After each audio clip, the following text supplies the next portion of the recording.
Our motivations are unbelievably interesting. I mean, I've been working on this for a few years, and I just find the topic still so amazingly engaging and interesting. So I want to tell you about that. The science is really surprising. The science is a little bit freaky, okay? We are not as endlessly manipulable and as predictable as you would think. There's a whole set of unbelievably interesting studies. I want to give you two that call into question this idea that if you reward something, you get more of the behavior you want. If you punish something, you get less of it. So let's go from London to the mean streets of Cambridge, Massachusetts, in the northeastern part of the United States. And let's talk about a study done at MIT, Massachusetts Institute of Technology. Here's what they did. They took a whole group of students, and they gave them a set of challenges. Things like memorizing strings of digits, solving word puzzles, other kinds of spatial puzzles, even physical tasks like throwing a ball through a hoop. Okay, they gave them these challenges, and they said to incentivize their performance, they gave them 3 levels of rewards. Okay? So if you did pretty well, you got a small monetary reward. If you did medium well, you got a medium monetary reward. And if you did really well, if you were one of the top performers, you got a large cash prize. Okay? We've seen this movie before. This is essentially a typical motivation scheme within organizations, right? We reward the very top performers, we ignore the low performers, and the other folks kind of in the middle. Okay, you get a little bit. So what happens? They do the test, they have these incentives. Here's what they found out. 1, as long as the task involved only mechanical skill, bonuses worked as they would be expected. The higher the pay, the better their performance. Okay, that makes sense. But here's what happens. But once the task called for even rudimentary cognitive skill, a larger reward led to poorer performance. Now, this is strange, right? A larger reward led to poorer performance? How can that possibly be? Now, what's interesting about this is that these folks here who did this are all economists, 2 at MIT, 1 at the University of Chicago, 1 at Carnegie Mellon, okay, the top tier of the economics profession. And they're reaching this conclusion that seems contrary to what a lot of us learned in economics, which is that the higher the reward, the better their performance. And they're saying that once you get above rudimentary cognitive skill, it's the other way around. Which seems like this kind of, the idea that these rewards don't work that way seems vaguely left-wing and socialist, doesn't it? It's kind of this kind of weird socialist conspiracy. For those of you who have those conspiracy theories, I want to point out the notoriously left-wing socialist group that financed the research, the Federal Reserve Bank. So this is the mainstream of the mainstream coming to a conclusion that's quite surprising, seems to defy the laws of behavioral physics. So this is strange. It's strange finding. So what do? They say, this is freaky. Let's go test it somewhere else. Maybe that $50 or $60 prize isn't sufficiently motivating for an MIT student, right? So let's go to a place where $50 is actually more significant relatively, right? So let's take the experiment. We're going to go to Madurai, India, rural India, where $50, $60, whatever the number was, is actually a significant sum of money. So they replicated the experiment in India roughly as follows. Small rewards, the equivalent of 2 weeks' salary. Small performance, low performance, 2 weeks' salary. Medium performance, about a month's salary. High performance, about 2 months' salary. Okay, so those are real good incentives. Okay, so you're going to get a different result here. Well, what happened, though, was that the people offered the medium reward did no better than the people offered the small reward. But this time around, the people offered the top reward. They did worst of all. Higher incentives led to worse performance. What's interesting about this is that it actually isn't all that anomalous. This has been replicated over and over and over again by psychologists, by some extent by sociologists, and by economists, over and over and over again. For simple, straightforward tasks, those kinds of incentives, if you do this, then you get that, they're great. For tasks that are algorithmic, set of rules where you have to just follow along and get a right answer, if-then rewards, carrots and sticks, outstanding.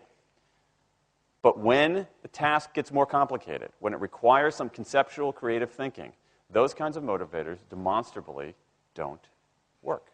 In fact, money is a motivator at work, but in a slightly strange way. If you don't pay people enough, they won't be motivated. What's curious about, there's another paradox here, which is that the best use of money as a motivator is to pay people enough to take the issue of money off the table. Pay people enough so that they're not thinking about money and they're thinking about the work. Now, once you do that, it turns out there are 3 factors that the science shows lead to better performance, not to mention personal satisfaction. Autonomy, mastery, and purpose. Autonomy is our desire to be self-directed, to direct our own lives. Now, in many ways, traditional notions of management run afoul of that. Management is great if you want compliance, but if you want engagement, which is what we want in the workforce today as people are doing more complicated, sophisticated things, self-direction is better. Let me give you some examples of this, of almost radical forms of self-direction in the workplace that lead to good results. Let's start with this company right here, Atlassian, an Australian company. It's a software company, and they do something really cool. Once a quarter, on a Thursday afternoon, they say to their developers, for the next 24 hours, you can work on anything you want. You can work on it the way you want. You can work on it with whomever you want. All we ask is that you show the results to the company at the end of those 24 hours in this fun kind of meeting, not a star chamber session, but this fun meeting with beer and cake and fun and other things like that. It turns out that that one day of pure, undiluted autonomy has led to a whole array of fixes for existing software, a whole array of ideas for new products that otherwise had never emerged. One day. Now, this is not an if-then incentive. This is not the sort of thing that I would have done 3 years ago before I knew this research. I would have said, you want people to be creative and innovative? Give them a freaking innovation bonus. If you can do something cool, I'll give you $2,500. They're not doing this at all. They're essentially saying, you probably want to do something interesting. Let me just get out of your way. One day of autonomy produces things that had never emerged. Okay, let's talk about mastery. Mastery is our urge to get better at stuff. We like to get better at stuff. This is why people play musical instruments on the weekend. You got all these people who are acting in ways that seem irrational economically. They play musical instruments on weekends. Why? It's not going to get them a mate. It's not going to make them any money. Why are they doing it? Because it's fun, because you get better at it, and that's satisfying. Go back in time a little bit. I imagine this if I went to my first economics professor, a woman named Mary Alice Schulman, and I went to her in 1983 and said, Professor Schulman, can I talk to you after class for a moment? Yeah. I got this inkling. I got this idea for a business model. I just want to run it past you. Here's how it would work. You get a bunch of people around the world who are doing highly skilled work, but they're willing to do it for free and volunteer their time, 20, sometimes 30 hours a week. Okay, she's looking at you somewhat skeptically there. Oh, but I'm not done. And then what they create, they give it away rather than sell it. It's going to be huge. I mean, she truly would have thought I was insane. Okay, it seemed to fly in the face of so many things. But what do you have? You have Linux powering 1 out of 4 corporate servers in Fortune 500 companies, Apache powering more than the majority of web servers, Wikipedia. What's going on? Why are people doing this? Why are these people, many of whom are technically sophisticated, highly skilled people who have jobs?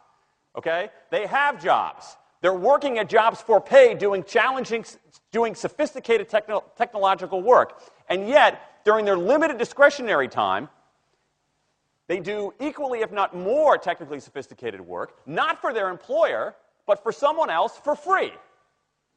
That's a strange economic behavior. Economists who look into it, why are they doing this? It's overwhelmingly clear. Challenge and mastery, along with making a contribution. That's it. What you see more and more is a rise of what you might call the purpose motive, is that more and more organizations want to have some kind of transcendent purpose, partly because it makes coming to work better, partly because that's the way to get better talent. And what we're seeing now is, in some ways, when the profit motive becomes unmoored from the purpose motive, bad things happen. Bad things ethically sometimes, but also bad things just like not good stuff, like crappy products, like lame services, like uninspiring places to work. That when the profit motive is paramount, or when it becomes completely unhitched from the purpose motive, it's just, people don't do great things. More and more organizations are realizing this and sort of disturbing the categories between what's profit and what's purpose. And I think that actually heralds something interesting. And I think that the organizations that are flourishing, whether they're profit, for-profit, or somewhere in between, are animated by this purpose motive. Let me give you a couple of examples. Here's the founder of Skype. He says, our goal is to be disruptive, but in the cause of making the world a better place. Pretty good purpose. Here's Steve Jobs. I want to put a ding in the universe. All right? That's the kind of thing that might get you up in the morning and racing to go to work.